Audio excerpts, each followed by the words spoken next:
மீரா வாசுதேவன் யாரு அப்படின்னு தெரியுமா? Malayalam famous actress. அது மட்டும் இல்லாம, அவங்க யாருன்னா, சமுத்திரக்கனி அவர்களுடைய இயக்கத்துல நடிச்சிருக்கக்கூடிய ஒருத்தவங்க. "உன்னை சரணடைந்தேன்" படம்.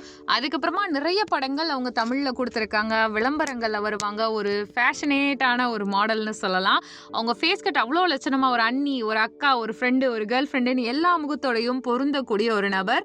ஸோ அவங்க பார்த்தீங்கன்னா, ஒரு குறிப்பிட்ட காலம் தமிழ் இண்டஸ்ட்ரியில ஜொலிச்சிருக்காங்கன்னு சொல்லலாம். தமிழ் இண்டஸ்ட்ரியில விருதுகள் சிறந்த நடிகைக்கு வாங்கியிருக்காங்க.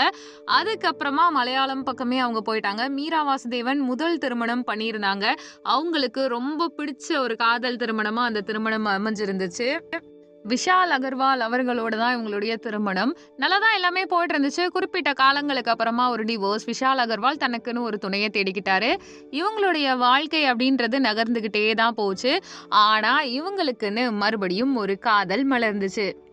ஜான் அப்படின்றவர காதலிச்சு திருமணம் செஞ்சிருக்காங்க. இந்த திருமண வாழ்க்கையில ஹாப்பியா தான் எல்லாத்தையும் கொண்டு போயிட்டே இருந்தாங்க. கால சூழ்நிலையோ என்னமோ மறுபடியும் முதல்ல இருந்து அவங்களுக்கு விவாகரத்து நடக்குது.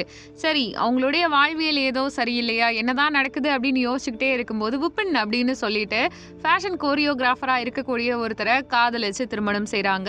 இந்த திருமண வாழ்க்கை நிலைக்கும்னு ரசிகர்கள் ரொம்ப எதிர்பார்க்க கடைசியில அந்த திருமண வாழ்க்கையும் முடியுது. 2025ல டிவோர்ஸ் கிடைச்சிருது.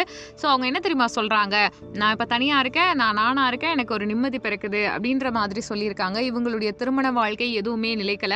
ரொம்ப கஷ்டங்கள கடந்து இப்ப தனியா இருக்கிறதா, சந்தோஷமா இருக்கிறதா சொல்லிட்டு இருக்காங்க. நிறைய பேர் இவங்கள வனிதாவோட கம்பேர் பண்ணுவாங்களாம். அவிங்க வாழ்க்கை அது பொண்ணா இருந்தாலும், பையனா இருந்தாலும் என்னன்னா கமிட்மெண்ட் போறதுக்குள்ளாட்டி ஆப்போசிட்ல இருக்கவனும் ஒரு பையனோ, பொண்ணோ அவிங்களுக்குன்னு ஒரு வாழ்க்கை இருக்கணும், யோசிக்கணும். ஆனா ஒண்ணு, ஒரு ரிலேஷன்ஷிப்ல ஹீல் ஆகுறதுக்கு முன்னாடி மறுபடியும் டேட்டிங், மேரேஜ்ன்னு பண்ணா இந்த மாதிரியான பிரச்சனைகள் வரும்னு ஊருக்குள்ள சொல்லிட்டு இருக்காங்க.